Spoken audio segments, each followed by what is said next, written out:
Hello everyone. Yes, Peter. Today we are going to start parallel lines and transversal. We all know what is parallel line and what is transversal. A line which intersect two or more line at the distinct point is called a transversal. एक line है जो दो line को intersect करती है अलग अलग point पे, उसको क्या बोलते हैं? ट्रांसवर्सल बोलते हैं. देखो यहाँ दो ब्लू लाइन दिख रही है जिसको मैंने एम और एन कॉल किया है. एक एल रेड कलर की लाइन आ रही है जो किसको P और Q पे टच करती है M और N को. तो ये जो L है वो क्या है? ट्रांसवर्सल है बेटा. क्या है? ट्रांसवर्सल. क्या है? ट्रांसवर्सल. ओके.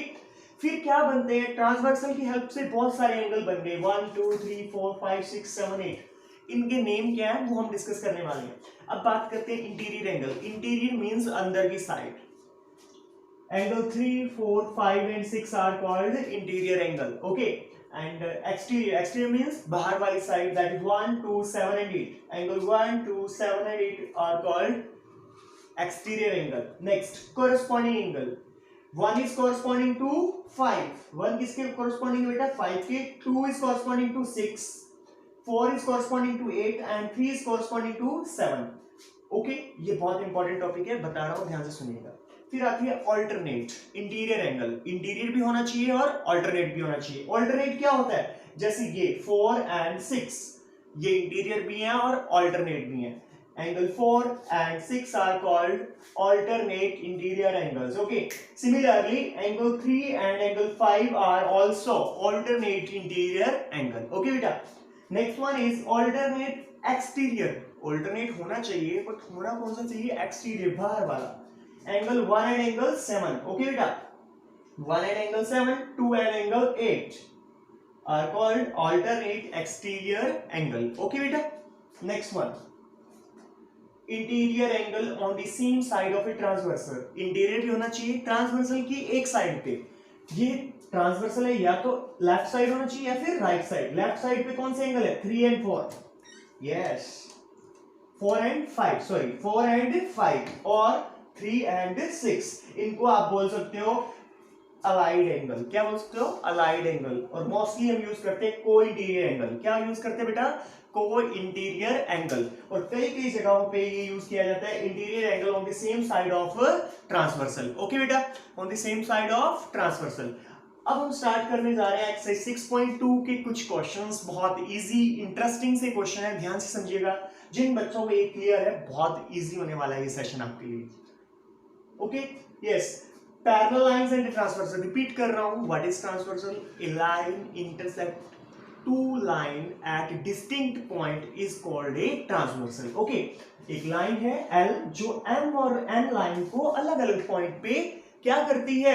इंटरसेक्ट करती है. कहां पे इंटरसेक्ट करती है? P और Q पे. ये मैंने इसलिए अलग अलग कलर से शो किया ताकि आपको ध्यान रहे मैं क्या बोलने जा रहा हूं. फिर हम बात करते हैं इंटीरियर. इंटीरियर मतलब अंदर की साइड. इंटीरियर एंगल कौन कौन से हैं? 3, 4, 5 and 6.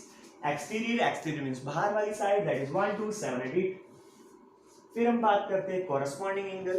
1 is corresponding to 5, 2 is corresponding to 6, 4 is corresponding to 8 and 3 is corresponding to 7.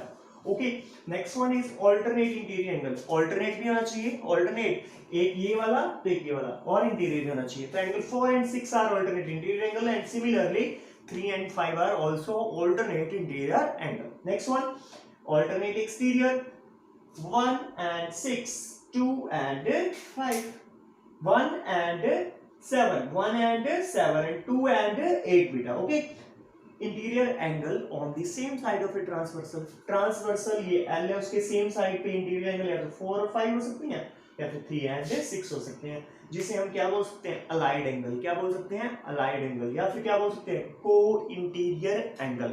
Allied angle या फिर को इंटीरियर एंगल. ओके बेटा. अब हम एक्सरसाइज 6.2 को स्टार्ट करने जा रहे हैं. उम्मीद कर रहा हूं आप सभी को ये बहुत अच्छे से क्लियर हो गया होगा. बहुत इजी होने वाला है सेशन अगर आपको ये क्लियर हो गया है. ओके बेटा.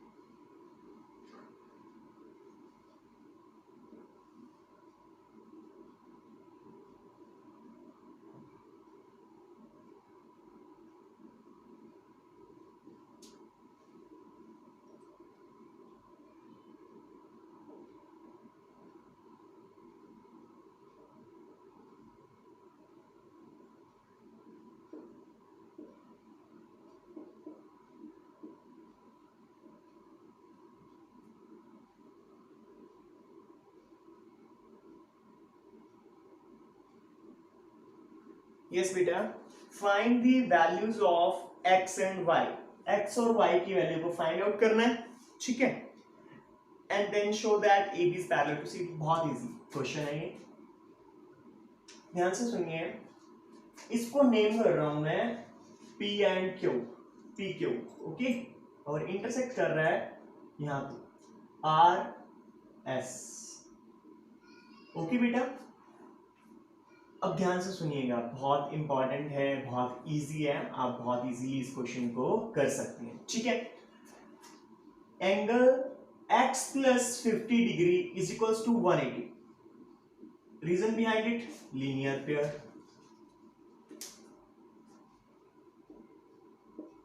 Linear pair. ओके बेटा, ठीक है।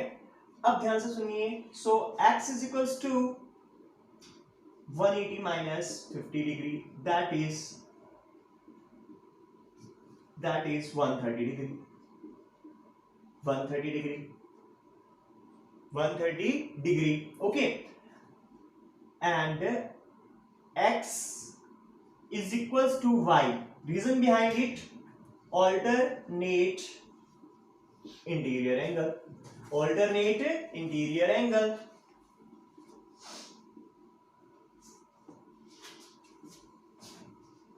क्या है बेटा, alternate interior. So y is equals to 130 degree. y की वैल्यू क्या आ रही है बेटा, 130 डिग्री आ रहा है, y की वैल्यू क्या आ रहा है, 130 डिग्री। और ये क्या है, 130 इस 130 के इक्वल है, तो आप बोल सकते हो कि ये दोनों क्या है, पैरेलल लाइंस हैं। क्या है बेटा, पैरेलल लाइंस, ओके। बहुत इजी है, दोबारा एक्सप्लेन कर देता हूं। सबसे पहले आपने किस तरह से इस क्वेश्चन को लिखना है, इसको लिखना है कि AB is parallel to AB and CD are two parallel lines, PQ is the transversal, ठीक है। तो इस वजह से ही हमने इन दोनों का सम 180 के इक्वल रख लिया, x की वैल्यू 130 डिग्री आ गई, x और y अल्टरनेट इंटीरियर एंगल है, सो y is also 130 degree. First question बहुत इजी है, आप बहुत इजीली इस क्वेश्चन को कर लेंगे बेटा। नेक्स्ट क्वेश्चन देखिए,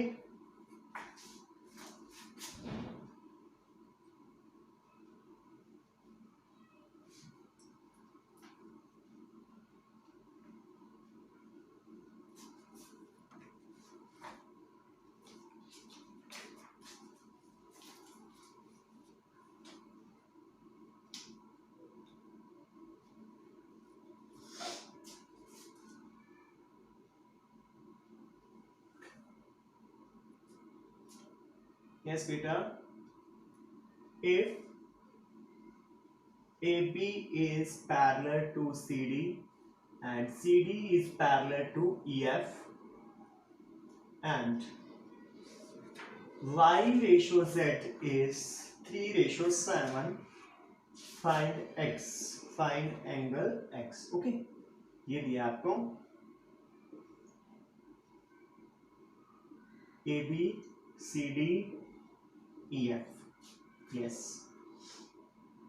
AB CD एंड EF, ठीक है बेटा। और एक की ट्रांसवर्सल का रोल प्ले कर रहा है, PQ हमने ट्रांसवर्सल को ले लिया बेटा, और ये इसको RST पे कट करता है, RS एंड T, RST। मैंने आपको पहले बताया कि ट्रांसवर्सल क्या होता है, लाइन विच इंटरसेक्ट टू और मोर लाइंस। कितनी लाइंस है, 1 2 3, 3 लाइंस है ना, तो भी ट्रांसवर्सल ही होता है बेटा। जो एक लाइन 2 या 3 लाइन को इंटरसेक्ट करती है डिस्टिंक्ट पॉइंट पे, उसको क्या बोलते हैं, ट्रांसवर्सल बोलते हैं। तो इसको हमने क्या कह दिया बेटा, ट्रांसवर्सल।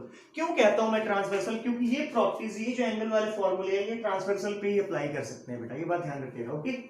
अब देखते हैं क्या नेक्स्ट इसने दिया है, angle x, angle y and angle z, and angle z, okay.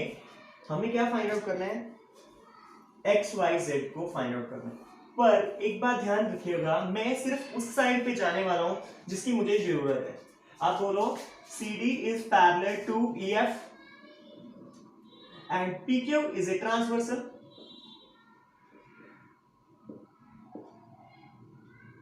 intersect S and T. Okay बेटा, बेटा एक बात ध्यान से सुनिए, ये अगर y एंगल है तो इसको आप 180 माइनस वाई बोल सकते हो। 180 माइनस वाई, 180 माइनस वाई, तो आप बोल दीजिए angle C S T, C S T is equal to angle C S T, ये वाला एंगल हो गया, is equal to angle S T F, S T F, S T F, alternate interior angle, alternate interior angle. अब ध्यान से सुनिए, इसकी value कितनी है 180 माइनस वाई, इसकी वैल्यू क्या है z, तो आप बोल सकते हैं 180 इज इक्वल टू क्या y plus z, y plus z की वैल्यू क्या आ गई बेटा 180 डिग्री। ओके, और आपको रिलेशन क्या दिया है, y ratio z is equal to 3 ratio 7 है बच्चे, 3 रेशियो 7, सम क्या हो जाएगा 3 plus 7 is equal to 10, so y is equals to 3 upon 10 into 180 degree, y is equals to 54 degree, and z is equals to what 7 upon 10 into 180 degree, that is 126। क्या हो गया बेटा 126, y और क्या आ गया बेटा y और z की वैल्यू आ गई है। ठीक है, अपने को किसकी वैल्यू निकालनी है, x की वैल्यू भी निकालनी है। x और y का जो सम है ना वो 180 डिग्री होता है। कौन से एंगल है ये, x और y, मैंने आपको बताया को इंटीरियर एंगल। कौन से एंगल है, अलाइड एंगल या फिर को इंटीरियर एंगल, इन दोनों का सम होता है 180 डिग्री, को इंटीरियर एंगल। हाँ जी बेटा, x की वैल्यू कितनी है निकालनी है, y की वैल्यू 54 है, तो x की वैल्यू यहां से आपकी 180 माइनस 54 हो जाने वाला है, जो आपको आंसर देने वाला है 126 डिग्री। यहां से आपका आंसर आ जाएगा x is equals to 126 degree. बहुत इजी और इंटरेस्टिंग क्वेश्चन है, दोबारा एक्सप्लेन करने जा रहा हूं, ध्यान से सुनिएगा। If AB is parallel to CD and CD is parallel to EF and Y ratio Z is 3:7, find X। Okay, हमें क्या करना है, हमने एक ट्रांसवर्सल लिया PQ जिसको RST पिकट कर रहा है, CD is parallel to EF, PQ is a transversal intersect S and T, तो एंगल ये वाला और ये वाला angle CTS, CST and STF, कौन से एंगल है, ऑल्टरनेट इंटीरियर एंगल है। ये अगर y है तो ये कितना आ जाएगा बेटा 180 माइनस y आ जाएगा, इज इक्वल्स टू STF की वैल्यू कितनी है z, तो y plus z is equals to 180 degree. क्यों किया y और z ही इस फॉर्म में क्यों लाया, क्योंकि मुझे गिवन है बेटा एक कंडीशन, y और z का रेशियो दिया है, इस वजह से इसकी तरफ जा रहा हूं मैं। y ratio z 3:7, sum of these ratios are 10, y is equals to 3 upon 10 into 180 degree, this implies 54 degree, similarly z is 7 upon 10 into 180 degree, 126 degree। हमें तो x भी फाइंड करना है, x plus y is equals to 180 degree, reason behind it को interior angle बेटा, को interior angle, y is 54, so x is equals to 126 degree बेटा, 126, x की वैल्यू क्या आ रही है बेटा 126। ओके बेटा, नेक्स्ट क्वेश्चन करने जा रहे हैं, बड़ा ही इंपॉर्टेंट, बहुत इजी क्वेश्चन है, ध्यान से सुनिए।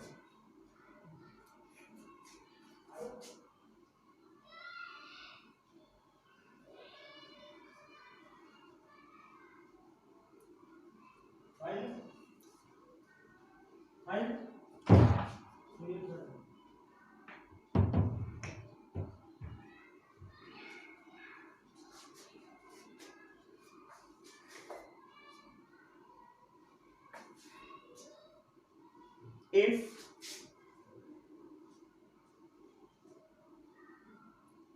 AB is parallel to CD,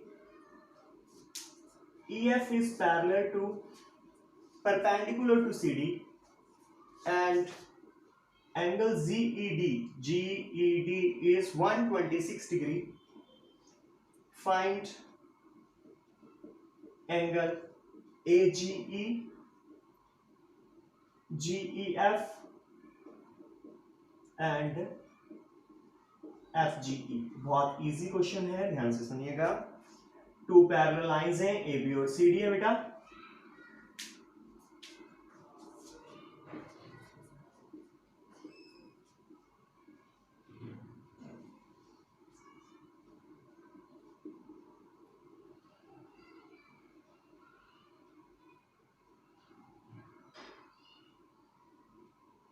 okay बेटा, अब क्या बोल रहा है, angle GED is equal to 126 degree, angle GED is equal to 126 degree. GED किससे मिलके बना है, angle GFE plus EFD, EFD is equal to 126 degree. EFD की वैल्यू कितना है, EF is perpendicular to CD, EFD is 90 degree given है ना बेटा। EF is perpendicular to CD means ये वाला एंगल कितना है, 90 डिग्री है। कितना है बेटा, 90 डिग्री। तो GFE is equals to plus 90 degree is equals to 126 degree. This implies GFE is equals to 126 degree minus 90 degree. This implies angle GFE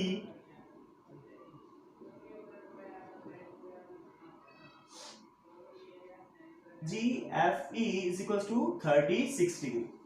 इससे आप सारे एंगल बहुत इजीली फाइंड आउट कर सकते हैं। फिर एक्सप्लेन कर रहा हूं, कुछ मिस्टेक है बेटा, GED, यस, GED ये कितना है, 126 डिग्री है। और GED किससे मिलके बना है, GED किससे मिलके बना है, GEF plus EFD, yes, EFD, FED, ठीक है। और GEF plus 90 degree is 126 degree, GEF is equals to 36 degree. GEF की वैल्यू क्या है बेटा, 36। इसी तरह से आप इस क्वेश्चन को फाइंड आउट कर सकते हैं बेटा। आपका 6.2 के मोस्टली क्वेश्चन हो जाएंगे, ट्राई कीजिएगा।